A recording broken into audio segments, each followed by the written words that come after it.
If you want to pump your body and expand your mind, there's only one place to go. Mind Pump. Mind Pump with your hosts, Sal DiStefano, Adam Schaefer, and Justin Andrews. On the 12 days of Christmas, Mind Pump gave to me a big praise stop. TV. Whoa. Don't give that away yet. Bro, what are you doing, Well, I'm man? not supposed to do this yet? It's not till tomorrow, right? No, yeah. Okay, just all we got to do is tell people, head over to the Mind Pump Instagram page today. We got some fun stuff going on over there for Christmas. Turn on your notifications. We have something exciting for you tomorrow. Every day. I can't Christmas. wait. Yeah. Oh, I can't wait till we launch this thing. We've already given away too much. Don't tell anybody. Whoa. That's right. It's a surprise. Also, in this episode of Mind Pump, look, for the first 37 minutes, this is where we have fun. We talk about whatever's on our minds. Sometimes it's fitness stuff. A lot of times it's not. Sometimes it's robots. In this episode, it's about 37 minutes long. So if you want to skip forward to the fitness, it's 37 minutes. If you like entertainment and you're cool, keep listening. Then you're my kind of guy. Here's what we talk about. We start out by talking about the skinny dipped almonds as a great stocking stuffer for your children and your family. We're going to be giving our families and our kids skinny dipped almonds. They are delicious. Now, we are sponsored by Skinny Dipped. If you go to skinnydipped.com/mindpump and enter the code mindpump, you'll get a fat 20% off. Yeah. We also talked about the book Santa Sold Shrooms. This was written by the founder of Four Sigmatic Tarot. Might not be a kid-friendly book. I don't know. It's actually really, really cool. Anyway, Four Sigmatic, supplement company that specializes in medicinal mushrooms. For example, one of my favorites is cordyceps. Love it for stamina. Loved using it pre-workout. It's good for strength also. May increase testosterone in those of you with low testosterone, by the way. If you go to Four Sigmatic, FOURSIGMATIC.com/mindpump and use the code mindpump at checkout, you'll get a discount. Then we talk about me switching out my caffeine for cordyceps. Already talked about that. Yeah. Adam using Ned for sleep. Ned is not a dude that helps him sleep better. Hey, Ned, come here. Come over here or something. Help me sleep, bro. Yeah. No, Ned is full spectrum hemp extract. It's got a full spectrum of cannabinoids, including cannabidiol, CBD. We are sponsored also by Ned. If you go to HelloNed, HelloNed.com/mindpump, you can get 15% off your first purchase. Then we talked about detaching from things and media. I love that part of that intro. Oh, yeah. There's a term actually for this already. Yeah, what is it called? Media fasting. I think. Media fasting or e-fasting or something like that. It's going to be a thing, everybody. It's good stuff. Then we talked about how Primal Kitchen sold to, who is it, Heinz? Yeah. I think it was Heinz, yeah. Mm-hmm. Huge sale. Really, really cool. And then we talked about the Disney Empire. Oh, look out. Yeah, good stuff. Then we get into the fitness questions. Here's the first one. The first question was, what is the recommended number of sets for static holds, otherwise known as tension movements? There's a lot of benefit into using these in your workout, but how do you program them into your workout without overdoing it or underdoing it? Right. Next question, a little bit philosophical. How do we define fitness? It's extremely important the way you define fitness. You're going to love that part of this episode. Next question is, when does someone know when they should stop bulking and start going into a cut? So bulking is when you're trying to put on weight and muscle preferably. How do you know when it's time to stop, or in other words, when it's not really working well for you anymore? Usually when I start breathing heavy. And the final question, what is our take on the you versus you mindset compared to the compete to win mindset? Are they both separate mindsets, or are they actually both similar mindsets or the same mindsets all wrapped up into one like a nice Christmas gift? Also, this month, all month long, you can get free access for a year to our Mind Pump private forum. That's a full year for free. It's a $100 value, absolutely free. All you got to do is enroll in one of our MAPS fitness programs. We have a lot of fitness programs, all for different goals. We have different bundles also where we combine multiple MAPS programs. To find out which MAPS program is right for you, just go to mapsfitnessproducts.com. Justin, did you get all your stocking stuffers for the kids yet? I got Santa Claus. I got a decent amount of them already. Actually, I was trying to be proactive this What do year. you put? I always have trouble figuring out stocking stuffers. Yeah, they for my got to be kids. small, right? They got to be little toys or little like. So what I have found was this one bookstore in Santa Cruz that has all these like old school like learning kind of toys and things. And so what did we find? We found a few things where like little science experiments and like old rubber band guns and stuff like that are kind of old school, but like I used to love that when I was a kid, and it turns out my kids love them too. So That's a great idea. I'm going to do that. There's I'll a tell you- store in Los Gatos that's like that, where it's like the old toys. it's like the old school, but you still learn something from them. Well, they're just different because they're Yeah, old. and different. Because they're old, kids don't see them anymore, so they seem kind of cool. Yeah. Because what I hate is the stocking stuffers full of just candy. fuck candy. I yeah. come from that family, Forget about so it. I'm always been trying to like push them to make better choices because that's our tradition was always that. Yep. Was literally the thing was like half of it was it. Oh yeah, half. There was like always a few. Like my mom had like a daily devotional in there that was like this little thing because then it would be like candy, like Read this high on sugar. yeah, tons of candy. So I'm always looking for like healthy alternatives to like Dude, the fucking skinny dipped. That's it. The whatchamacallit, the packets. Brilliant. The Oh, single, the small packets that they have. Are they You know, still? Somebody mentioned that. I was like, that's such a good idea. So are they still? I thought that was just a Halloween thing. Are they still doing that? Yeah, they The still little have. one pack things. Yeah, because that was They something. have the bigger packs and they have the small packs. So right? we didn't hand out candy this year for Halloween, but I saw them advertising that, and I told Katrina if we were to, we're going to use our sponsor. I'm like, let's just call Skinny Dipped Up and get a bunch of those little ones because they're still fucking good. If you're a kid, you're not mad at my that. kids, No, they love 'em. My kids freak out over them. Yeah. They love them. Well, they're They obviously love the peanut butter chocolate ones, especially. They're crazy for They those. knocked it out of the park. They're delicious as hell, and they're not candy. You know what I mean? So it's like, here, kids, here's some almonds, and my daughter's like, chocolate, Yeah. and she crushes it, and then everybody's happy. So I'm gonna throw some of those in there. But I like your idea too, Yeah, Justin. With I'm gonna have to combo that. Yeah, because it's not going to be enough. You know, because those things, it's always you want them to like look like there's stuff in there. Yeah. Speaking of Santa, did any of you read the Santa Sold Shrooms book that was done by Four Sigmatic? You know, I looked through it because I know he left one here at the studio. So what's the deal? Well, didn't he tell the story in our he interview? did? It's the same story. Okay, it is the same story. So if you go back and listen to Taro's interview from Four Sigmatic, the CEO, he goes into detail about like the origin of Santa Claus, and then also like even like the Christmas tree, and you know all these mushrooms that played a role in that. I didn't think that many people were going to like that episode as many as people did. A lot of people loved it. Yeah, it was. Well, you know what? He's a smart dude. Well, that's a very smart guy and extremely interesting. Yeah, it was interesting because I didn't know the differences of that many mushrooms out there, and to talk to somebody who was that educated just about that one single topic. It's not a food group that gets described, or like you don't get a lot of like information about it. Right. Well, since I stopped caffeine, because I'm still caffeine free, by the way, so I think today marks, let's see, today's probably day, I want to say 8 or 9 maybe, which is the longest I've gone purely without caffeine. No green tea, nothing, right? No caffeine at all. And I can, because I eliminated that stimulant, I can feel the cordyceps, the Four Sigmatic cordyceps, I can feel their effect more. Because what happens with the cordyceps, it's not a stimulant, so I don't take it and get buzzed, but I take it and I work out, and I don't get out of breath as much. I don't have to rest as much. I told you this, that I noticed. This was off air. We were talking about this, and you know, today's not even like a Ned commercial day or anything, but I noticed a big difference with Ned because I stopped smoking weed. I hadn't been smoking weed for over 2 weeks. And before, when I would take the Ned, like, yeah, I would notice afterwards the next day, like, oh, I slept really good. But like, I can actually feel it now. Like, I take it and I can feel my body really calm down, relax, because I feel like I'm more sensitive to it. I don't know if that's what it is. It is, dude. It's crazy. It's like I was talking about this with Jessica the other day, and it's like, you know, you use these substances that are they're mind altering to a certain extent. Caffeine has definitely got some of those qualities, right? And for people who disagree, get the fuck out of here. kidding me? You drink a coffee and it changes your state of mind. It's a mild antidepressant.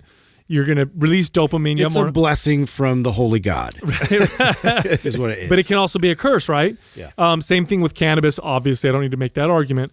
But when you use things that do that for you regularly, you lose the sensitivities to other milder effects that you may get from food or a little bit extra sleep or a different kind of workout. And then, of course, you lose the effects of those things anyway. Like drinking coffee every single day, it stops working. Right. You know what I mean? So taking those out, I could feel more of the effect, just like you said, Adam. But I felt it more from the cordyceps. Now I drink cordyceps to go work out. And it's like, oh shit, I can really feel, but it's not a stimulant. You know what I mean? But even that, I mean, I think it's smart to go off anything for a little while. I think that's the message behind all this, right? Yeah. That's the moral or whatever, the takeaway is that, it's so important that, and I really try to do this, and I think I'm pretty good at it. And to be honest, the reason why I was so motivated to cut out weed was because if there was anything in my life that I probably was consistently taking and I didn't cycle off, it would probably be that. That was something that I was. And so it was like, and I didn't set like a hard date for myself, like, oh, I'm going to go till whatever. It's like, I just need to not do it for a while and know that I don't need to do it. And to be honest with you, it's, I just took a hit earlier, and man, it's so nice to have not done it for several. You get all the euphoria, none of the negatives. Yeah, and with hardly any of it too. It doesn't even take hardly anything to get those same feelings that you're searching for. And now you're not having to smoke a whole joint or rip a bong or do things like that. So I really feel like, and it's hard, and I know I'm sure I'll ruffle some feathers, but at one point you have to kind of ask yourself, like, are you really helping yourself out if you have to keep taking higher and higher doses of whatever it is you're taking? It doesn't matter what it is. And are you better off maybe cycling off and then coming back? Joe DeCina said something on our interview with him, which, by the way, if you haven't listened to that, it's one of my favorite. Fire. Yeah, that guy is just such a great storyteller.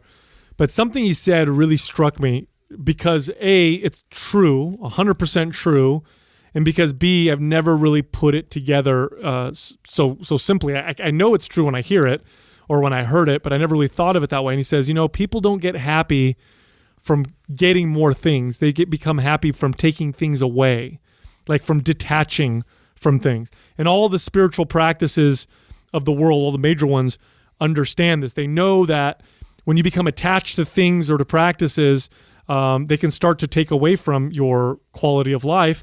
And so this is true for supplements, it's true for foods. This is why fasting, I find, has such a powerful psychological effect. I mean, I fast now less for the physiological health benefits and more for the spiritual, mental clarity type benefits. Not because it's making me feel better physically, but because I'm detaching from food for a few days. I also achieve this from not exercising for a while. Now, I'm the kind of person that, you guys know me, I am extremely diligent and consistent with my workouts. And I will go years without missing a single workout.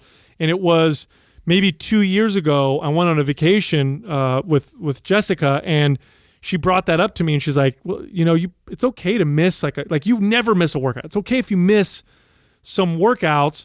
Maybe you're a little bit too attached to it. So that's what I did. We went on a road trip, and I didn't work out for like 4 or 5 days, and same effect. I had that same detachment effect. It wasn't that I felt like, I'm missing my workouts. It was that I detached from something that I was so attached to.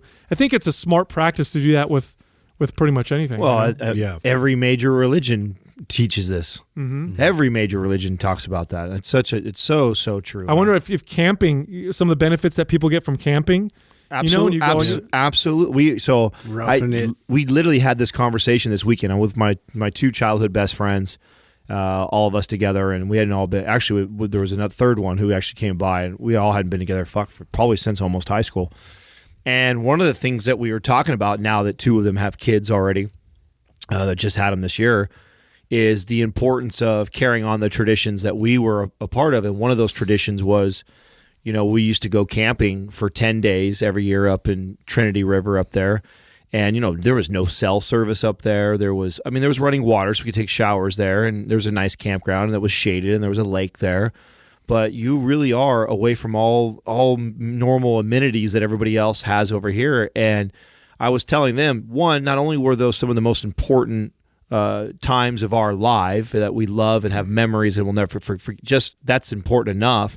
But I also think that with where we're going with technology and the ease and convenience of everything, that I think it's going to become a staple practice to the point where actually after this long conversation, I thought about maybe investing in some. Yes, investing in a campground. Of course. Right? Yeah. That's exactly how my brain works. I thought, like, fuck, you know what?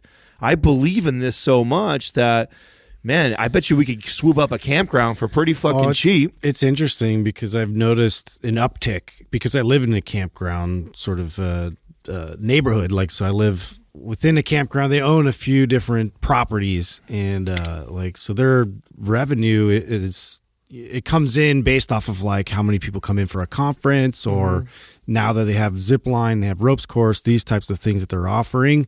It's really kind of taking off, but people come up there really to do exactly that, to decompress and to get away from everything. And there was a lot less people like maybe 10 years ago or so, and now it's like this whole new resurgence. You are not your things, and I think we forget that the more things we get, for sure. You know, it's funny. You guys know I like to read economics articles, right? And one of my favorite things about economics is debunking common myths, like the ones that like politicians like to promote in order to further agendas and stuff like that. And one of the common myths is that it's so expensive to live today versus before. Like, oh, before you could have a house and support your family with a job, and now you need to have two incomes, this and that and the other. And so what economists did is they actually compared what you're getting for your money. And they're like, well, if you lived the way you lived in 1950 today with the same average square foot house, which the average house today is far larger than the average house back then, with the same kinds of appliances. So you don't have a computer, you don't have internet, you don't have cable, you don't have all this, you don't have 2 cars for your family or 3 cars for your family. Back then you had 1 car. Back then you had maybe 1 TV or no TV. Today you have 3 TVs in your house. If you compare apples to apples, it's far cheaper to live today than back then. Oh, what a great point. We've literally become our things. We have so much stuff and so many things that we're the lesson of not having things we're not getting because we don't get that opportunity. What's the most important thing? Yeah, and people are I think they're seeking it out, and they're going out and they're finding that there's value in it. I totally remember this because I was doing this all the way from, let's see here, I think I was 8th grade when I first started going with it was my best friend's family that had this, and this is a huge traditional thing they did. Like there'd be 50 to 100 people there that were related and friends of them. And one of the things I remember doing it as a kid, and this was before cell phones and really the internet really was not even really existing at this time, so it wasn't that big of a deal.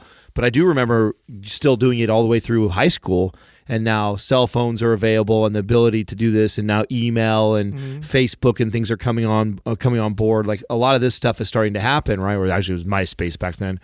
And so I remember that feeling of going out there, and the cell phone service just didn't work. Like there wasn't an option. Like now almost everywhere you go, you have that. And I remember the first day or two always being challenging because and making that connection of, wow, this was a trip where I never even thought about, calling somebody or doing something like that because we didn't have cell phones. You had to call from a payphone at home to call somebody else. But now that we had this thing in our pocket, and the frustration of it not working because we're all the way up here, and then having to detach from that, it literally took 24 to 48 hours. Withdrawal. Yes. And I remember that way back when, and I haven't experienced this in a long time where I've gone somewhere for 10 days where I have no access to an email, no access to social media, I wonder what that would feel like. I bet people money right now that electronic fasting will become a thing. And I guarantee it'll be 100%. I guarantee it'll be called something like that. If it isn't already, it's going to become a popular if thing. If not, like let's make it a thing. There's people that do that. Page one. Or at least I know there's people that this has become popular, and I see it more and more where I'll see somebody who's connected to me on Facebook or something saying like, hey, I'm going dark for the next 10 days. I'm not going to be on Facebook or whatever like that. So I know there's some people that are. They call it e-fasting or media fasting. Look at that. There you go. So yeah, I know that's here already. That people are starting to do it. It'll become more mainstream. It'll become a practice that I think will become almost necessary for a lot of people because it's going to get so out of control. Definitely necessary. Yeah. I mean, it just seen like the patterns like we've all established and how we rely on it so much now, and it's so integrated into our thought process. Like it's just to be able to think differently and to be able to really digest meaning and purpose, and what you're doing with your life is so important now. It is. It was either a podcast or YouTube, and Jordan Peterson was talking on it, and he said that one of the first things that he does when he talks to people who suffer from anxiety or mild forms of depression, which is very common nowadays, is he tells them to get off social media. He goes, get off social media and stop watching the news, because those things paint a different picture and they cause a different state of mind. And he says almost every single person that he talks to that does that or severely reduces their access to those things has a positive impact on the way they view things. I think a lot of the kids' anxieties that we see nowadays is a result of that. And there was actually a study that I had read, and I'm going to try and find it. I actually posted it on my social media, and it talked about how heavy screen impact or heavy screen time impacts children. There aren't any studies. There's not a whole lot of studies on this kind of stuff, right? Because it's new. And that's one of the problems. I know, Adam, you talk about this all the time in that one book that you used to quote all the time, and how they talk about how... We won't mention that anymore. Yeah, how they don't... It's been banned. Yeah. Unless we get commission. Exactly. We're not getting any money for that. Killing it for him. It was a very impactful book for me. Yeah, It was at the right time for me, I was too. with you on Absolutely. that. Absolutely. So there's not a lot of studies on this stuff because it's so new. Well, they just completed a big study where they found that there were different patterns in brain scans among children who record heavy smart device and video game use. They also found, They also found that the brains looked different than kids who didn't do that. And I can't remember what part of it was, what part of the brain was thinner here we go. They showed signs of premature thinning of the cortex. This is the brain's outermost layer that processes sensory information. And this was in very young children between 18 to 24 months. Wow. Now, two things about this that are crazy. One is, and heavy use, by the way, is something like 5 or 6 hours a day. What's crazy about this is that they had enough children that age, a year and a half to 2 years, to enter into a study that are actually looking at smart devices that much, which is really crazy, right? Yeah. That's a lot of fucking use. But they're finding differences in their brain, physical differences in their brains. It's becoming more. I mean, Elon Musk's theory is what I think really resonates with me on where we're heading with AI, and that we already have a perfect example of that when we talk about our phones. I mean, I 100%. It's already an extension of your brain. It is already an extension of us. I mean, I'll tell you right now, guaranteed, each one of us in this room has walked down to your garage or got into your car and realized instantly you forgot your phone and frantically ran back in to make sure you had it. Or even possibly turned around. Yeah. You turned around your car, like you just got down the street not too far away with that, realized your phone was it. It's like, I got to go back. Well, I've got to have this with me all day. Every conversation I have now, whether it's with my friends or with Courtney, there's this constant sort of a game. I could challenge myself to not rely on Google to provide an answer. Like this memory retrieval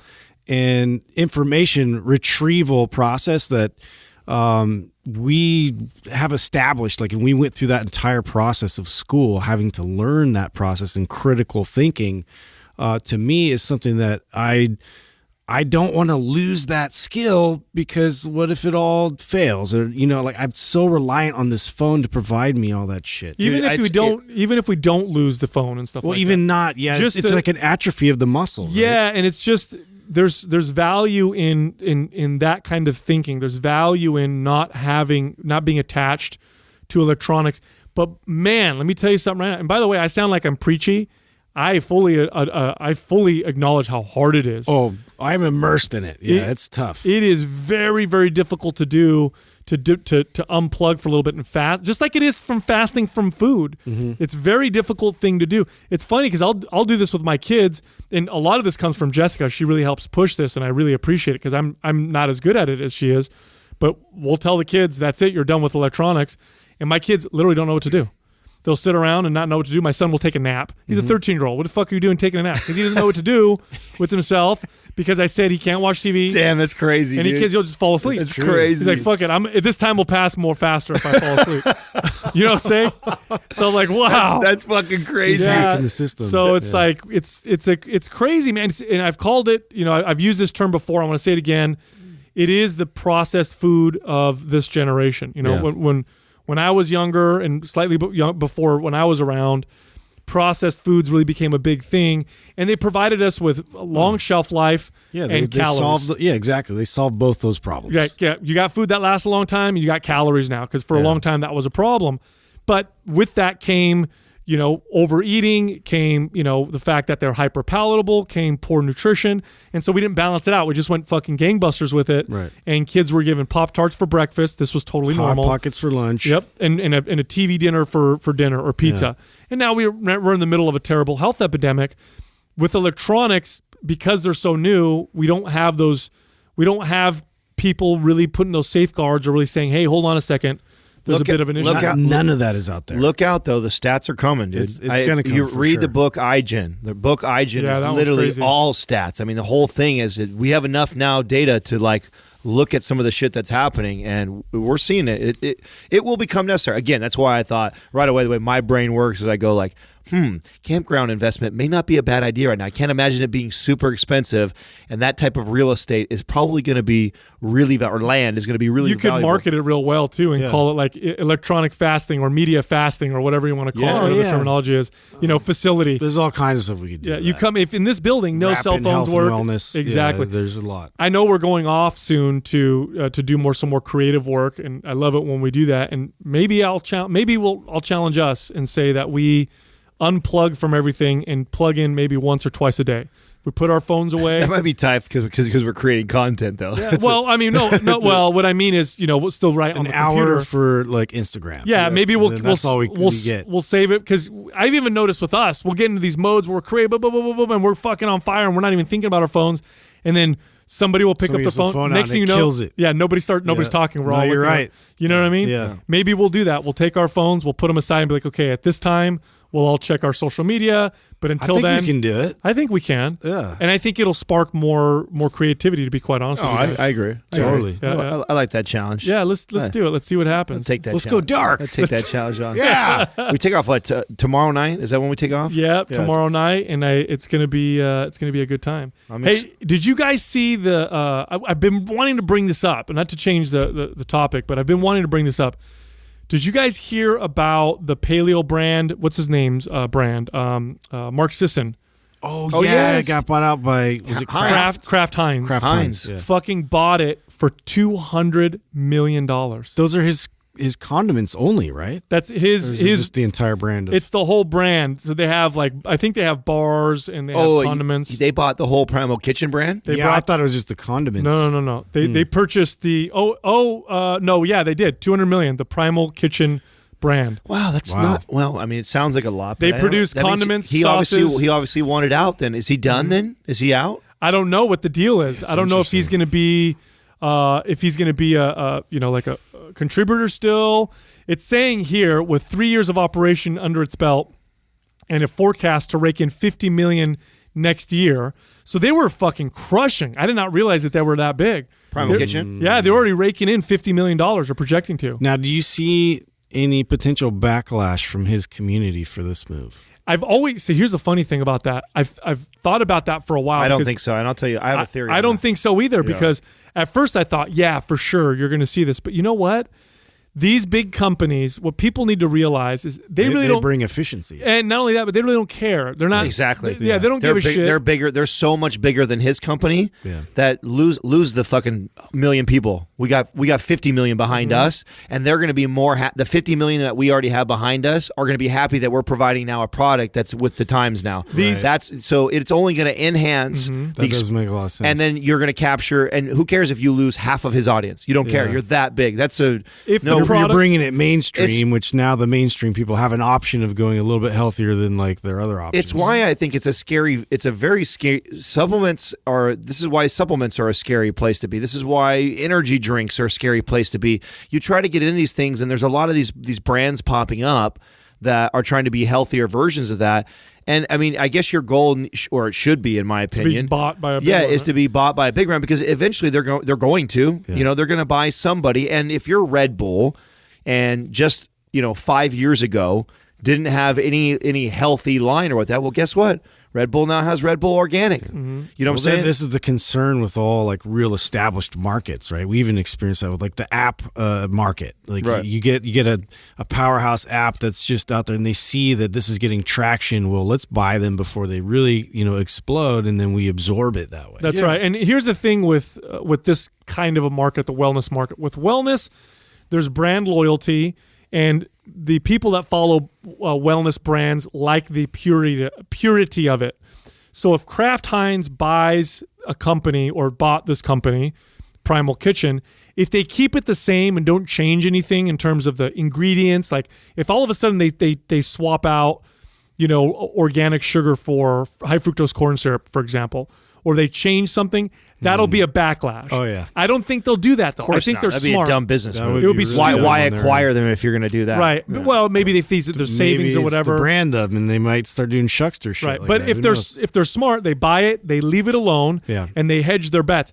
What's exciting about this for me is these major manufacturers of foods and products that were considered unhealthy or whatever. Ship is moving, bro. Yep, they're starting to invest money into the health and wellness market. It's and happening. I would prefer that a company like Kraft Heinz buys Primal Kitchen than tries to start out themselves and do it themselves when they don't really know how to do that. You know what I'm saying? No, you're right. Yeah, nobody would buy into that idea of all of a sudden them turning the ship. That's right. That would have a hard time with that. And this is why I 100% think, who's the company that owns Marlboro? What is it, Altria or something Philip like that? Morris. Yes. No, They're already making moves up in Canada because it's become legal, I guess. Like For Marlboro's marijuana? getting their hands in it already. I just saw an article about that. 100%. What's going to happen is the tobacco industry, who's been struggling to stay afloat in America in particular, or not afloat, but to stay relevant, is looking and eyeballing the cannabis market. They have all the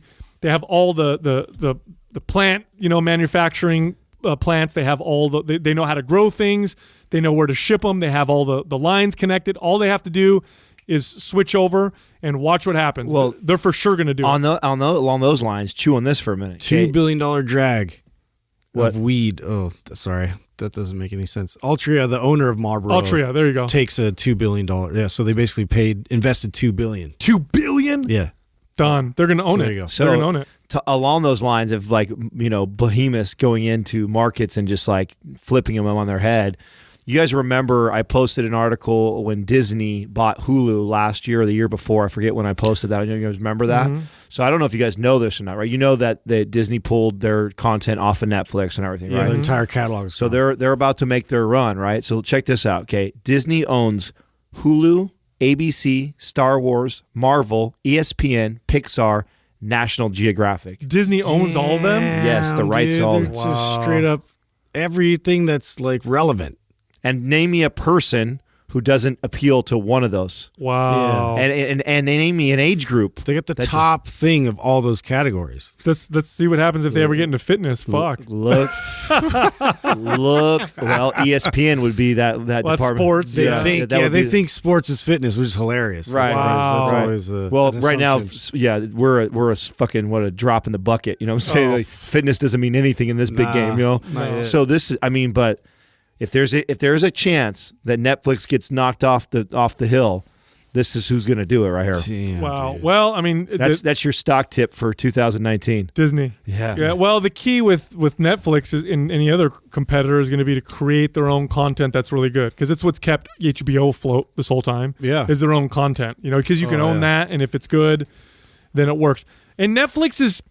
They're doing an okay job. I wouldn't say that they're amazing at it yet. I watched Mowgli on Netflix the other day. Did you see that yet? Not yet. It's like the Jungle Book, but it's a different adaptation on it. Right. And it was pretty fucking dark, but it wasn't bad. They did a pretty good job, and it wasn't the Jungle Book. It was like a different take on the story. Right. So I But thought they did the pretty same story. Yeah, because I saw No. the Jungle Book remake, and it looked like it was pretty similar. No, it's still got Mowgli in it. It's got Baloo, but it's a different story. So when you watch it, it's not. You've seen the Jungle Book. It's not the same story as the Okay, Jungle but Book. I mean, it's the same characters are in that. Same characters, but it's much more. It's darker, and it's interesting. It's not like a kids show. It's a little bit darker. That's the thing is they have some hits and they also have some flops. I mean, it's like any other business. Like, I think that they've put a lot of money into their content as of late, and so I think the quality's gone way up, but they still have a long ways to go. Yeah, that one with Will Smith was a flop for me. Yeah. I felt the same way too. I feel like it was gonna be good, and I watched it, and I'm like, this is good, and then what the fuck? I was really excited to me it was what was it called? It was Bright. Oh, okay. It was.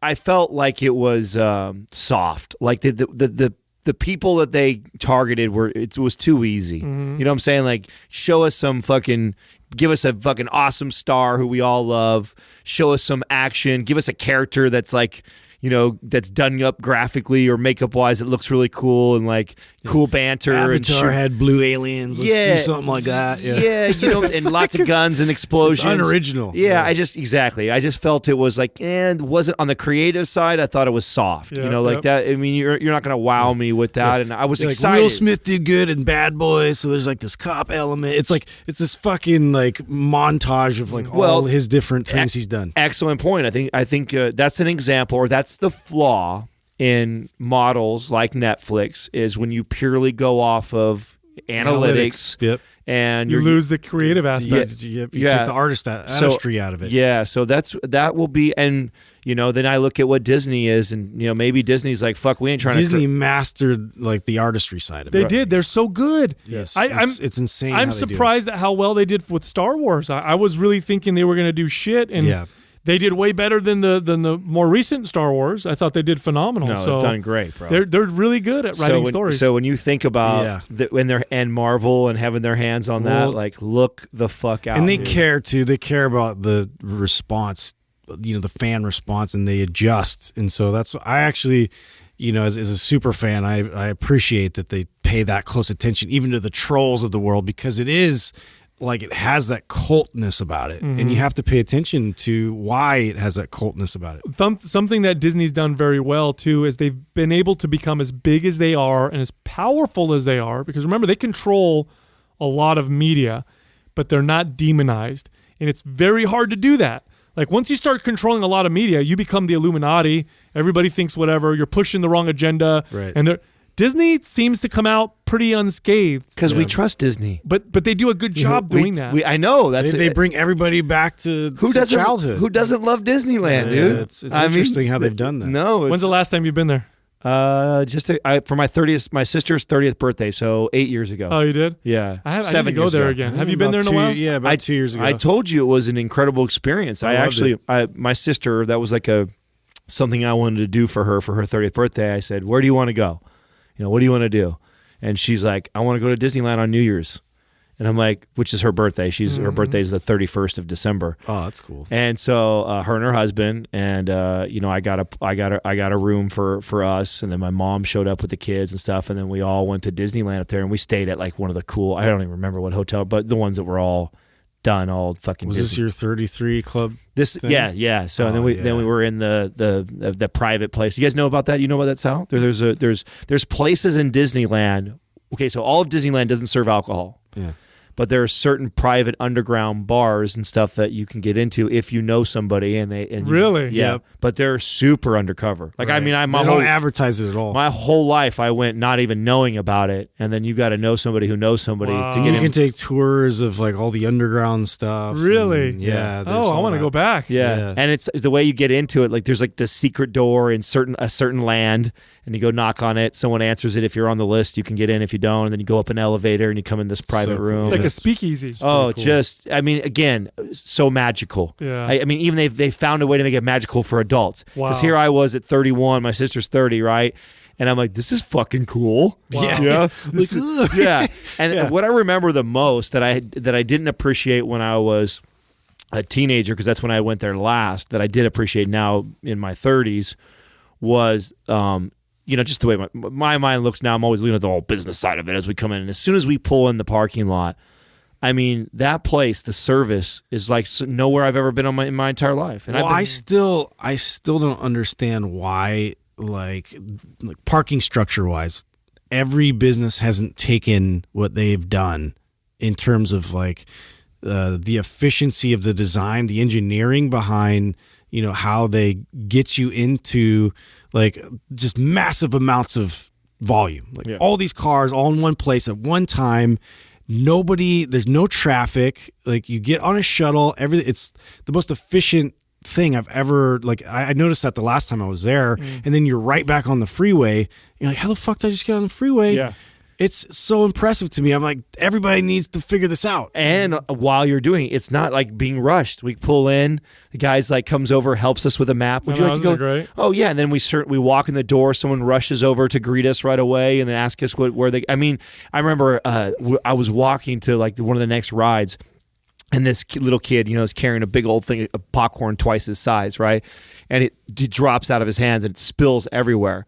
And the kid was only about 10 yards in front of me. And before I could get to the popcorn, someone comes out of nowhere and sweeps it up and cleans it up. And so they actually have people working on staff in non-staff uniforms that are to blend in and look like the crowd, but are there for the experience and to keep people happy and keep things clean and do shit like that. And then they have their staff people too. Wow. I mean, they just go to another level of service. Security and surveillance companies, and I believe this is a rumor. I don't know if it's true that even the U.S. government even consulted with Disney on how effective and efficient they are at surveying the people in the park, making sure that kids are not getting kidnapped, making sure that things are safe. Yeah. Because Disney apparently is on a whole nother level with that. Top notch. Yeah. Absolutely. Eagle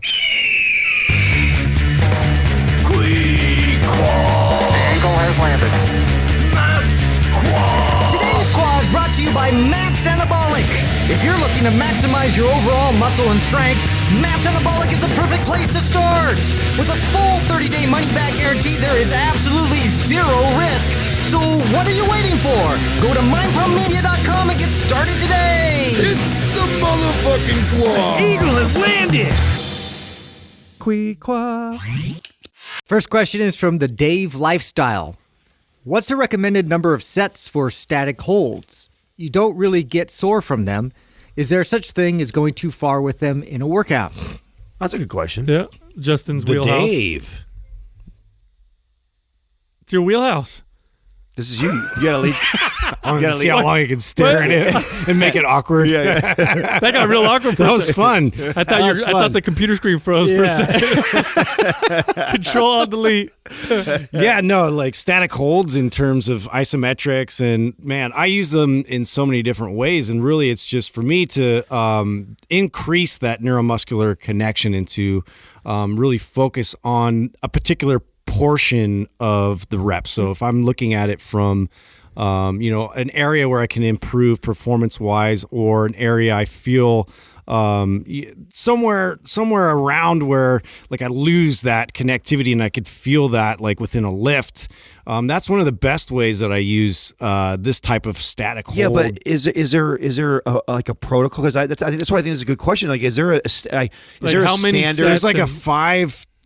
There's a 5 to 15 second sort of threshold that they found that any more than that was just overkill. Endurance at that point. It's endurance, and it's a different. It becomes a different, focus in terms of isometric training goes. So 5 to 15 seconds was really the threshold within a lot of these studies from these Russian. Okay, because that's what I feel like he's looking for, and that's why I think it's a great question, because I really don't know. How do you program in? How many sets do you do? Is there a typical protocol? If we were to say you're training for strength, there's a protocol for that. There's a typical protocol for sets and repetitions and rest periods. Is there a typical protocol for isometric? And you're alluding to the tempo or the rate should be 5 to 15 seconds at most, right, for the intensity. So I would tense up, I would hold 5 to 15 seconds, but then should I do that 2 times, 3 times, 5 times? At what point? I think it's it can reflect primarily most training protocols for strength. You could match it to 3 sets of 10, 3 sets of 12. In terms of reps, so each one you'd go for that 5 to 15 second hold, and then you'd release, and then you go back in and do a few more reps. So if I'm hearing you correctly, then the way I would apply that then would look more like this. I would follow a strength protocol like you alluded to, and not so much like a hypertrophy, which would be 10, 12. I would be more like a 5 by 5. So I would do 5 sets of 5 repetitions at 5 second holds. Yeah, see, and here's the thing, like the information that's out there, there's not a whole lot of real specifics like for hypertrophy. So I was really looking into that when I was like creating like a protocol for like the stick training and trying to hold these certain positions and apply. I think the best usage for isometric training personally is strength, or it's in terms of like a force production, so like max force production. So if I were to then increase my intrinsic forces to the highest amount that I possibly could, so that would be obviously a shorter hold. So I would try and ramp it up as quick as possible, get as much output as I could, and then release. There's really no eccentric portion of this. Well, now, based off what you're saying right there, I would challenge that and say I could see two major ways that I would probably change the protocol here. So if I'm looking to use isometric holds as a way to improve my, strengthen my connection and explosiveness, I'm probably hanging around in that strength phase of 5x5 type of protocol. Now, if I'm looking for something that's more endurance-based, like I want to be good at being able to hold something for a long time, like I have a job that requires good, overhead strength, for example, like then I think I would actually stretch in the endurance side and maybe be doing holds for 15 seconds. Would that make sense? That does make sense. Yeah, like I guess I've been looking at it more from a performance aspect, but yeah, you could use and I'll do stuff where I'm doing carries when I'm holding for endurance. So there's value in that for sure. Yeah, when it comes to static type training, I try to apply the same philosophies that are applied with other forms of training. So we'll use a different aspect or form of training to explain or to illustrate what I'm talking about. So plyometrics. So when I'm doing plyometrics, I'm trying to improve my explosive output. I'm trying to jump higher, for example.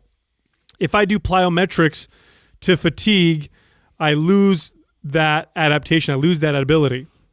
So when you do a plyometrics, the goal is not to do plyometrics to fatigue. The goal is to do plyometrics until you feel your force output has now declined. Then you stop the set. Yeah.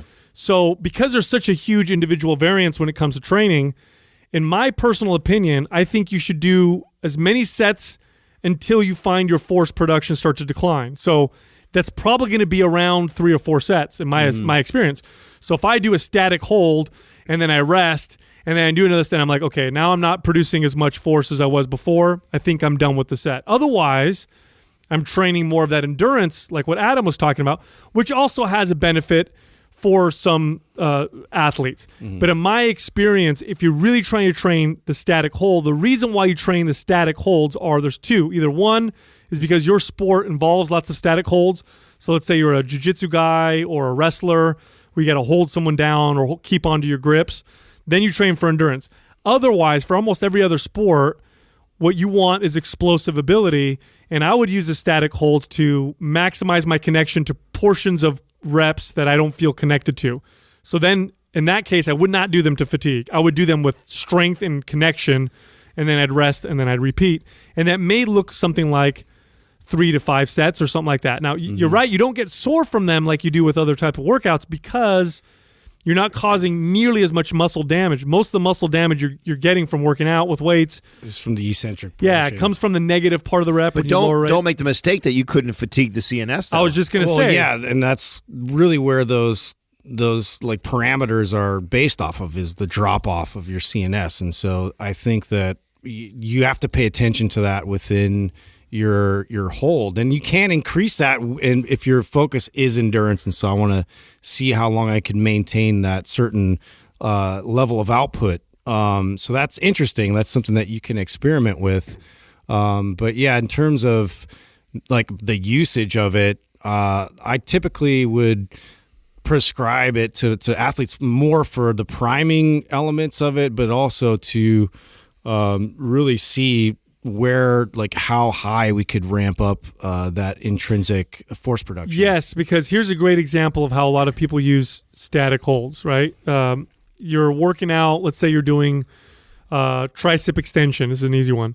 You're doing tricep extension, and at the end of the set, you hold it at the bottom and really squeeze your triceps as hard as you can. What's going to make the static hold beneficial is not that you're holding it for a long period of time. There's some benefit to that as well. But really the benefit's coming from I'm going to squeeze for 5 seconds as hard as I can. It's that intrinsic tension that I'm creating.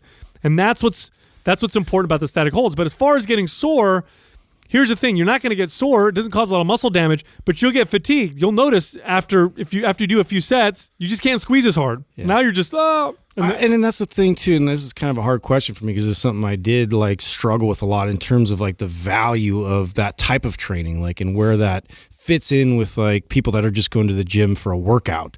I found the most value out of it from the assessment portion of it, which is like where these discrepancies lie in terms of like if I'm in this position, my force output is dog shit. Like I can't summon anything in this, so I need to work on that. Or what is my max ability within this, and how can I increase that?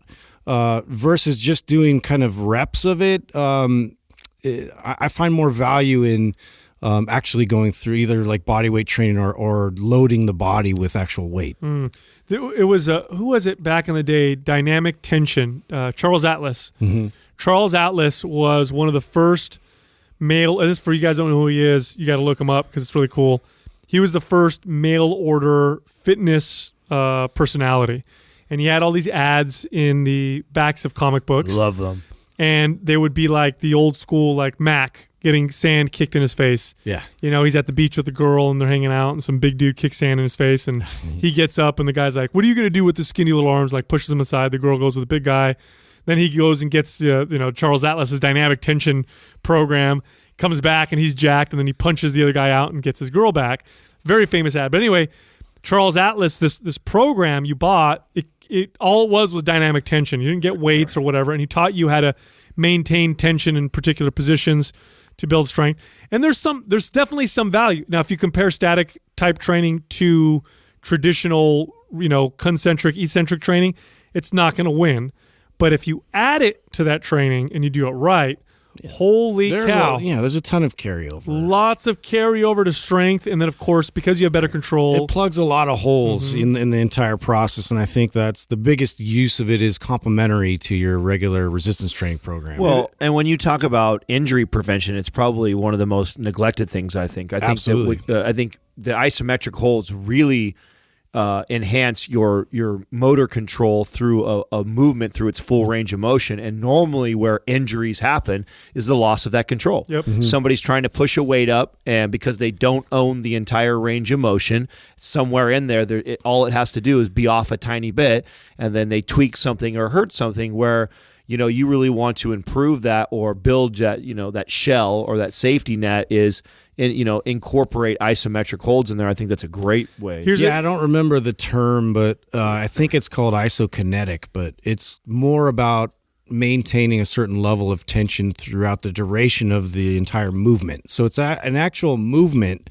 It's not purely static, but the focus of it is to not break the amount of muscular tension that you're producing throughout the entire duration of the exercise. Yeah, here's some ways you can use it in your regular training. If you have a portion of your lift that you feel not that stable, for example, the bottom of your squat, go a lot lighter with your squat, get down towards that bottom position where you feel weak, and hold that position. But while you're holding that position, tighten and tense up your body and maximize force output so you really own that position. Hold it for 5 to 10 seconds and then come out of it. And what you'll find by doing this is you'll very quickly, actually, this happens really fast. This is the cool thing about static training is within a matter of weeks, you start to get a lot better at those ranges of motion that you're training. I did this years ago. I remember when we were taught how to bench press in our first personal training certifications, they taught us to go down to 90 degrees. They said, don't go all the way down to the chest because, it's shoulder injury. That was a bunch of bullshit. It was really a way for these certifications to cover their asses, right? So I benched like this for a long time. As a result of that, I was very weak once I went down below 90 degrees. Once I brought the bar down to my chest, I lost all my strength. So then I went through a period of holding the bar down right above my chest and just tensing up as hard as I could. And very quickly, it was like a matter of months, I got to the point where that was the strongest part of my bench, where I got better at that part so well that I just got stronger. So that's one way to do it. The other way to do it, which is how bodybuilders love to use this form of training, is the squeeze. And believe me, you can do this with any movement, even a movement where you feel like there is no squeeze, like a squat where you're just standing there. Trust me, if you want to hammer your glutes, for example, at the top of the squat, squeeze the shit out of your glutes, hold it for 5 to 10 seconds, and then go back down into your squat and do your rep, and then come up and squeeze and hold. Watch how your butt feels after doing that. Next question is from Foray Schneider.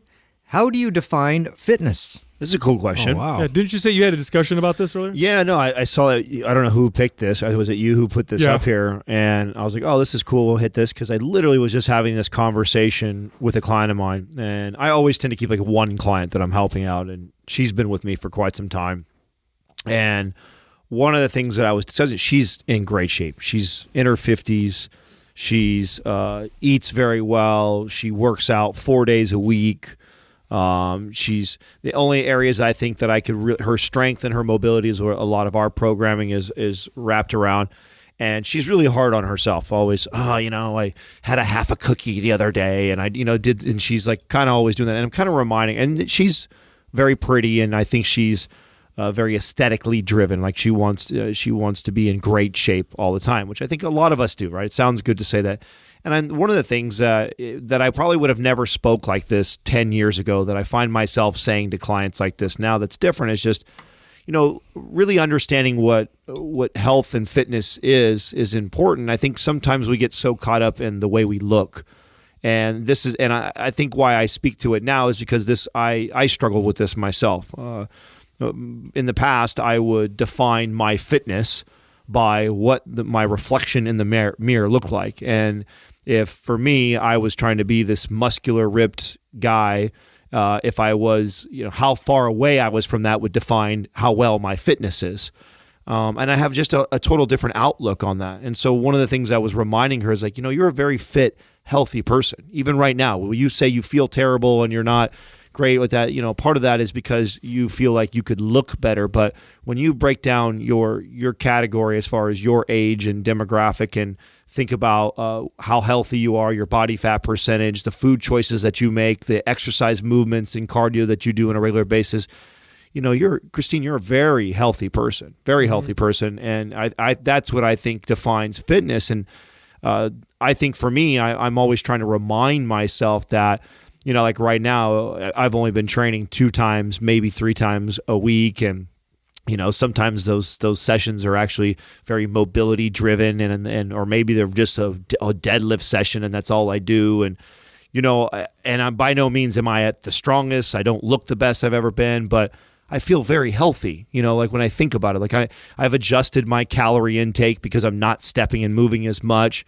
And so overall, I'm actually in a very healthy, good position. But I know that I get these conflicting feelings sometimes where I feel like, I get down on myself for a minute. And then why am I doing that? Well, that's because I'm used to looking a certain way. So I think that's what fitness defines me. Fitness is health. And if you're healthy, that's what fitness can be. And there's a very wide spectrum of that, right? You can be on all, you're sometimes your fittish version of yourself, and sometimes you're just fit. And so I think that you have to have defined that spectrum for yourself, and nobody knows that better than you when you are healthy and, sleeping well, good energy levels today, low stress, strong enough to do the things that you need to do every day. Like I don't need to deadlift 500 pounds. Like yesterday I was ripping 315 off the floor, and it felt heavy for 5. That's normally a light weight for me.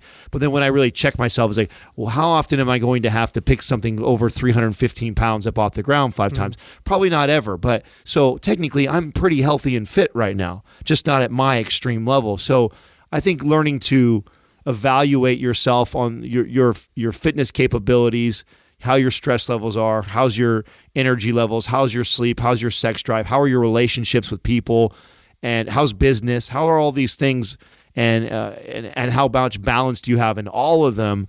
And to me, all of those encompass my health or fitness journey. Yeah, I think it's a very personal question. I'm glad somebody asked this, because how you define fitness is extremely important for yourself. It's extremely important.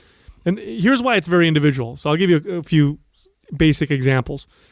You could take a a bodybuilder and you can put him through a CrossFit workout and he'll get buried. You could take a CrossFit athlete and have him go do powerlifting and he would also get buried.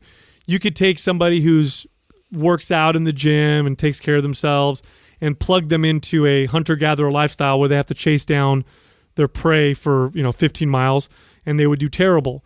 So fitness can mean a lot of different things, but how you define fitness for yourself is going to determine how you treat your body and how you eat and how you exercise. And so this is very, very important. Now, if you define fitness as looking good, so if somebody asks me, like, how do you define fitness? Oh, six-pack, looking really ripped, take my shirt off and everybody admires me.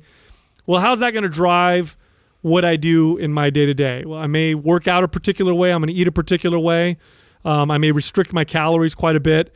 And it might not be the best direction. If somebody asks me, how do you define fitness? And I say, oh, it's being able to run a marathon in under an hour or something crazy like that, or under 2 hours. I'm going to train a particular way because that's the way I define fitness. So how you define fitness is extremely, extremely important. How you define fitness also is not a stationary target. It's not something that just stays there forever. How you define fitness should change as your circumstances change. I've gone through some difficult times in my life over the last 10 years, and how I defined fitness during those difficult times was, am I able to have the energy to handle my work, take care of my family, and maintain myself in a way that I don't break down, I don't become depressed, I don't become anxious, I don't get addicted to an alcohol or drugs because of this stressful situation. That if I can avoid those things and take care of my family and still work and just kind of keep my head above water, I'm really fit right now. There's other times in my life when fitness meant to me being able to deadlift 600 pounds or being able to get down to 4% body fat. So that needs to change, but it's extremely important to define your fitness for yourself. Now, if you were to ask me what I think the ideal definition is for fitness for people, I don't think I can necessarily define it, but I can say this. If you treat yourself like somebody you care about and you really want to take care of yourself, then how you define fitness is probably going to be the right way, if for lack of a better term, or the healthy way of what that fitness looks like for you. I think that the statement you just made about it should be changing is an extremely good point. And that was I didn't add that onto my long old spiel. That was something that I said to her, is that you have to evaluate what's going on in your life currently right now, and your fitness should be redefined because of that. Because right now, you normally wouldn't be having family over for dinner. You wouldn't be traveling back to Chicago, there's a lot of things that are going to happen that are very important to your health, right? That are important to your relationships. And so therefore, if you were also in the mindset of, I want to have a competitive looking body, like, this is probably not the best time for that. Or what it's going to end up doing is adding stress to your life if that's where you're trying to define. So I'm glad you made that point, that it should be always being redefined. I look at the term fitness is like it's on a spectrum. So if I were to look at the ultimate pathway to longevity or wellness, I would sort of wrap the two of those pursuits somewhat together, versus like more of a sport on the other end of the spectrum, where it's something that I'm pursuing that's the extreme skill or some extreme like physical pursuit. And the fitness is somewhere where homeostasis lies, but also it's the ability to be resilient. And I think that being resilient to, this could be anything from viruses. This could be anything from abilities to overcome obstacles, forces, undetermined forces, like having abilities to get myself out of situations. Like this is all fitness related to me. It's not just about, looking. I think that looking the part, it comes, like, we understand that somebody that looks a certain way has a lot of these abilities. And I think that's attractive. And that's why that becomes sort of the focus. It's like, wow, look at that. They look awesome. I bet they could do, I bet they're everything's working out for them, And so I think that the focus ends up being on the actual aesthetic of it. so I don't condemn that focus because I know that helps people to kind of get to that place sometimes. But I look at fitness as more of it encompasses this underlying ability to sort of be a master of your environment and thrive in it. Absolutely. I mean, look at it this way. If you look at your life and you place and you list the top 5 purposes and priorities or meanings or things that give you meaning in life, let's say you were to list them, and let's say at the top was, my kids, my wife, or family, or husband, my work, being able to help people, whatever your list is. And then think to yourself, okay, what version of me is going to be able to do those most important things in my life, okay? And it's okay to want to look good, but I'm going to tell you something right now. If you looking amazing is in the top 3, you're going to have a tough time with life, because I don't care how dialed your diet is. I don't care how great your exercise is. I don't care what steroids you take. We all get older. And at some point, you're going to be faced with this defeated, like, oh shit, I'm failing at my ultimate goal of looking amazing all the time. So list your things, list your priorities, and then what version of you is going to be the best at doing those things. And it typically revolves around some balance. You've got some good strength, you've got some good mobility, you've got some good stamina, you eat right, you get good sleep. That's the version, for example, for me, that's the version of Sal that's going to be able to do all those things absolutely best. And so that's the way I like to look at it. And sometimes, and that's why it changes, sometimes shit gets hard as hell, and my workouts are all about just surviving. I'm not even going to the gym to try and improve. I'm just, I got to go to the gym to make sure that I don't crumble. Decompress. Yeah, everything else maybe. Next question is from Gary Aguirre. When do you know when you should stop bulking and start a cut? It's a good question. I did not know when I was younger. I just fucking went for it all the time. I just bulked. But as I got older, I started to learn to read the signs of when a bulk stopped being beneficial and just started being detrimental. When you first get into a bulk, if you do it right, and a bulk constitutes eating more calories than you're burning. Typically anywhere between 300 on the low end to 1,000 or maybe even 1,500 on the super high end over your maintenance calories. Some of the benefits of doing that are increased strength, more energy, you build more muscle, sometimes hormones become optimized, testosterone increases, speed up your metabolism. Stuff like that. You can speed up your metabolism a little bit. So I keep my eye out for those. Now, what are some of the negatives of doing that? Excessive fat gain, loss of energy, loss of motivation. Digestive stress. Digestive issues. I start to feel like I can't eat any more food. Now I'm forcing myself. So I pay attention to those things pretty closely. And when I feel like my bulk is just now me eating more and just getting fatter, and I'm not getting any more benefits, and maybe my strength gains are dwindling to the point where, I added 15 pounds on my lifts before, and now they're going up by 5 pounds every time I gain 10 pounds of body weight. I know that the bulk has lost a lot of its benefit. I know my body now has become desensitized to the extra calories, and then that's when I reverse directions. Now, to be more specific, because some people don't have the connection to their body to know what this looks like, and I didn't for a long time, give yourself a body fat percentage goal. That's an easy one. So, okay, I'm at 9% body fat. I want to go on a bulk.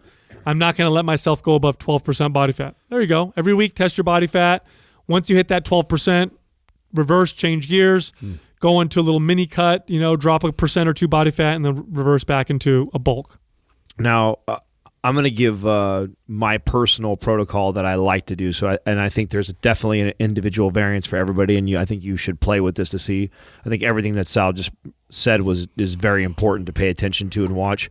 For me, I find that whatever I'm focusing on, whether it be a cut or bulk, so let's say I'm bulking, that's the main focus, so that's going to take a majority of the surplus, but I weave in and out, and I can do like a 4-2 protocol, and I do it both ways. So if I'm bulking, I like to run like 4 weeks in a row of calorie surplus, and then I'll go to 2 weeks of a calorie maintenance or deficit, and then I'll go back to the bulk for 4 weeks, and I just kind of weave in and out like that, 4-2, 4-2, 4-2.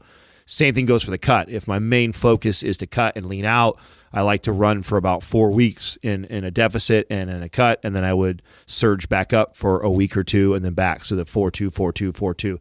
I have found that right around there is what works best for me. And I've been doing this for a long time, so much of that is more off of feel, so I don't follow it right to the 4-week mark and right to the 2-week mark, but it kind of falls right in there, give or take a few days or so.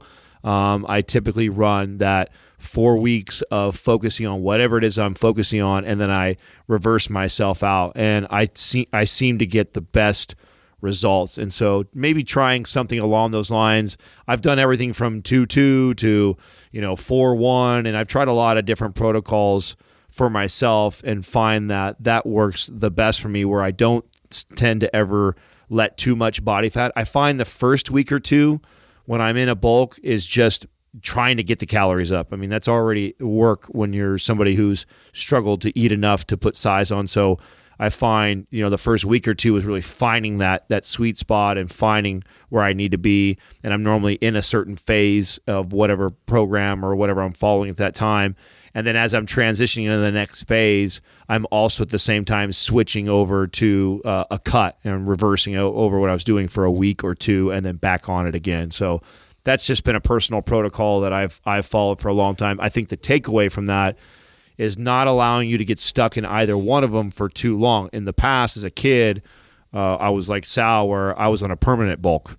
I was just always trying to eat more, and I'd put on a ton of body fat, and then if I were to lean out at all, I'd pretty much lose the muscle that I spent all that bulk trying to put on. And so I think that's where you got to be careful, is this, quote-unquote dirty bulking that a lot of people like to do because it's a lot of fun to dirty bulk. But if you really care about trying to build a physique, it is by far not the best strategy. Mm-hmm. Next question is from S. Miller Fit. In reference to any form of physique, bodybuilding, competing, what is your take on the you versus you mindset compared to competing to win? Well, this is good for any athlete, any sport. Yeah. Anything you do where you're competing. Yeah, I think it's interesting, though, the difference of what kind of a sport bodybuilding is and how involved that is lifestyle-wise with nutrition and just the focus of it being purely on everything revolves around you versus you kind of contributing towards, an action that you're doing with other teammates and other people, and you can kind of work on your own skill set. This is like something that's a completely different type of a focus. Yeah, I think so. There's some benefits to the you versus you mindset. However, it is now being used, in my opinion, in the wrong way. Okay, now it's to the point where people are entering into competitions, and because they're afraid of competing, or to be more specific, they're afraid of losing. It's all about I'm just trying to do my better myself. I'm trying to get better for me or whatever, and it's kind of a part of this trend of that competition is bad and it's all about feeling good, and you don't want to lose. We don't want anybody to lose because they feel bad. No. You enter a competition, your goal is to win.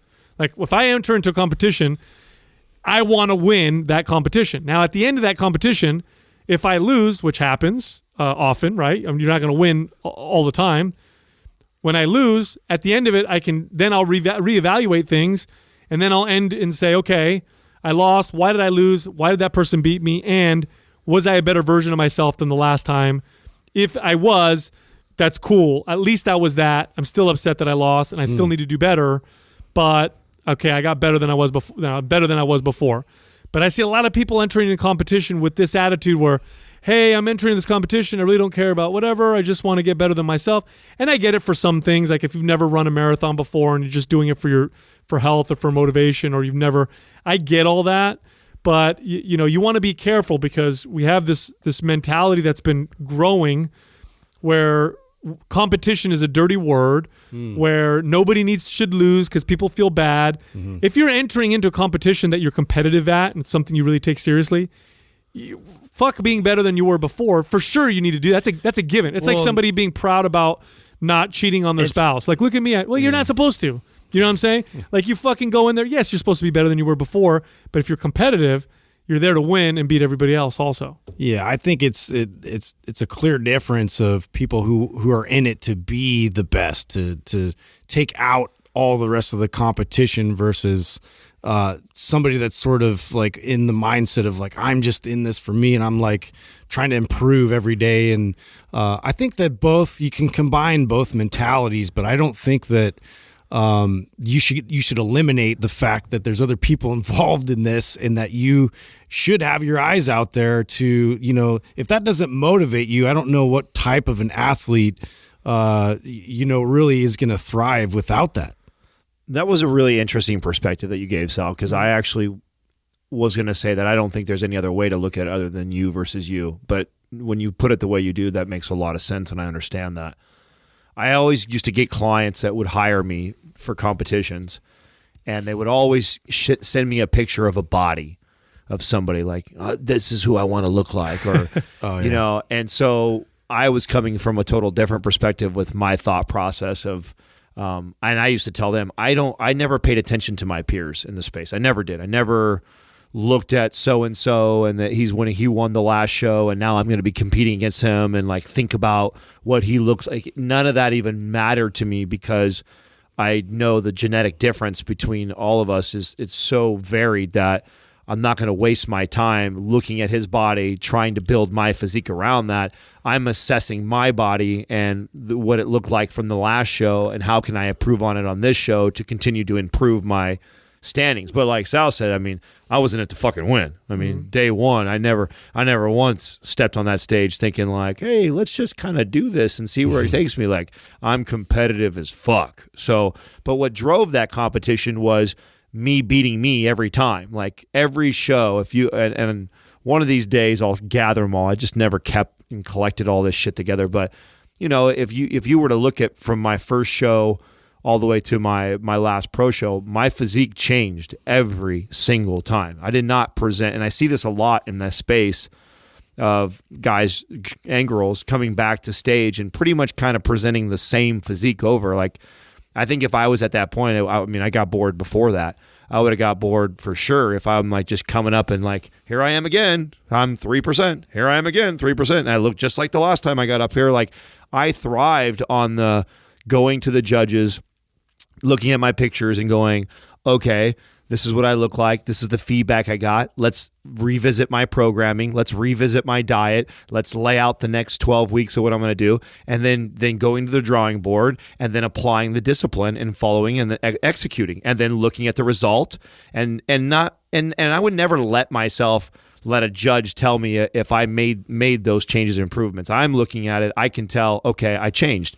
Now, hopefully, if I did a good job of that, these judges would recognize that, and that's exactly what happened. The judges recognized it, saw it, and I was rewarded for it, and I moved up the amateur rankings pretty fast. And so I was competing against others. I was in it to win. That was very motivating, but the mindset for me was always you versus you, and I never worry about what anybody else is doing. But I do get where you're going. Yeah, because I see sometimes people using it as a no. I get what you're saying. It's like the body. It's a crutch. Yeah, like body positive. The body positive movement. I get where it comes from, and there's a lot of value in it. But then people use you're that. Fat. You know what I'm saying? You're fat. If you're fat, you're fat. There's no way around it. Yeah, people will use it or as your a body way, is carrying body fat. Exactly. People will use the body positive movement as a way to. No, I love myself. That's why I eat so terribly and why I don't take care of myself. It's the same thing with the you versus you. I see people using it as a way to not compete. Here's the deal. Like, you might be better than you were last time, but what may drive you to go even further is the fact that you're competing against other people who are even better, right, and you want to beat them. Mm-hmm. It's okay to be competitive. It's okay to want to be first place and to work hard and to aim for that. Yeah. It's not now when you get your butt kicked, which is going to happen. Well, that's where all the self-reflection happens. Then you have your self-reflection. Then it's the you versus you. I get it. Okay, here's what happened. How can I do this better? But yeah, that's the whole reason why I said that in the first place, because we're seeing a lot of that. No, you're right. It is everywhere. Yeah. No, that was great. I mean, I was already ready to fire off and be like, it's only that you versus you. But you bring a good perspective there that there is this culture around that right now of, don't worry about it if you took last place. Dude, I see it in kids' sports, man. No, bro, you sucked. Yeah, I see in kids' sports all the time. Listen, guys, go out there. Kettle black. Yeah, play better than you did last time. Doesn't matter if you win or lose, blah, blah, blah. And it's like, and then they lose, and it's like, oh, it's okay. No. All right, guys, let's all sit in a circle. Okay? Well, here's what happened. You got your butt kicked. You know, That's here's You the gotta thing. learn how to take the L. This is an important lesson, and I think it's a very important point. So I'm glad you did come from that angle, because when you think about like real world, like the workforce, and you get out there and you're doing something, and if all you're thinking about is like, man, if I can do a little bit better today, I show up on time, I do this, and your competitors or the people that are in the same position as you are working twice as hard as you are, outperforming you, it doesn't fucking matter that you are beating you. You're not going to get the promotion. You're not going to make more money. Your boss is not going to reward you. And there's actually a likely chance you may get fired. Mm-hmm. Yeah. But you may be beating you every fucking day. You know what I'm saying? Good for you. But the reality of it is we do live in a dog-eat-dog world in a lot of aspects. And getting by in life and business is one of those that most of us are going to have to dive into at one point of our life, and you got to be able to own up to that, man. A long time ago, my friend thought that saying was doggy dog, not dog eat dog. Yeah, it's a doggy dog world. It's a doggy dog What'd you world. say? Snoop Dogg. Oh, yeah. Dog doggy. eat dog. Anyway, so listen, if you're a personal trainer and you just started, or you're relatively new and you want to build your business, you got to get our personal trainer guide. It's free. In there, we talk about the sales process, the prospecting process, how to build your business. Total free guide. You can find it at mindpumpfree.com. Thank you for listening to Mind Pump. If your goal is to build and shape your body, dramatically improve your health and energy, and maximize your overall performance, check out our discounted RGB Super Bundle at mindpumpmedia.com. The RGB Super Bundle includes MAPS Anabolic, MAPS Performance, and MAPS Aesthetic. 9 months of phased expert exercise programming designed by Sal, Adam, and Justin to systematically transform the way your body looks, feels, and performs. With detailed workout blueprints and over 200 videos, the RGB Super Bundle is like having Sal, Adam, and Justin as your own personal trainers, but at a fraction of the price. The RGB Super Bundle has a full 30-day money-back guarantee, and you can get it now plus other valuable free resources at mindpumpmedia.com. If you enjoy this show, please share the love by leaving us a 5-star rating and review on iTunes and by introducing Mind Pump to your friends and family. We thank you for your support, and until next time, this is Mind Pump.